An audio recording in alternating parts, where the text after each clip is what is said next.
America విదేశాల్లో ఈ multi level parking system ఉంది కదా.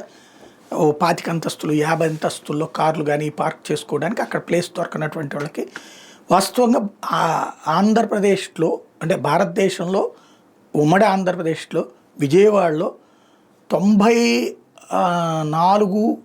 96 2000 మధ్యలోనే కట్టేశారు. ఎన్టీఆర్ కాంప్లెక్స్ అంటారు, బీసెంట్ రోడ్డు దగ్గర ఉన్నటువంటి ఎన్టీఆర్ కాంప్లెక్స్ అందరికీ తెలుసు. ఏరూరు రోడ్డు, బీసెంట్ రోడ్డు, ఆ ప్రాంతం అంతా విపరీతమైన క్రౌడ్ ఉంటుంది. మొత్తం వాణిజ్య ప్రదేశం. బట్ కారు పెట్టుకుంటే పక్కన ఇంకో కారు వెళ్ళడానికి వీలుండదు. ఆ ప్రాబ్లం ఉంటుంది. కార్లు, 2 వీలర్స్ వీటన్నిటి పార్కింగ్కి మల్టీ లెవెల్ పార్కింగ్ అనేది ఎన్టీఆర్ కాంప్లెక్స్ ఆ రోజుల్లోనే పెట్టారు. గ్రౌండ్, అండర్ గ్రౌండ్, 2 లేయర్లు, ఆ పైన లేయరు ఇట్లా ఆ రోజుల్లోనే పెట్టారు.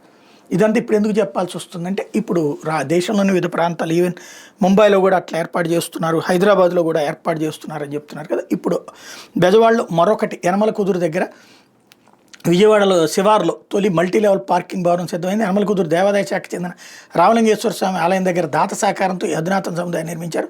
ఒకేసారి 500 కార్లు, 2000 2 వీలర్లు నిలిపేలా ఎకరా స్థలంలో 30 కోట్లతో 3 అంతస్తులు కట్టారు.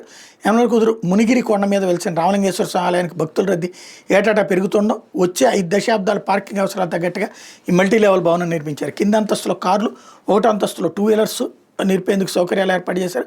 మిగతా అంతస్తులో ఆధ్యాత్మిక ప్రవచనాలు, పూజా కార్యక్రమాలు నిర్వహిస్తారు.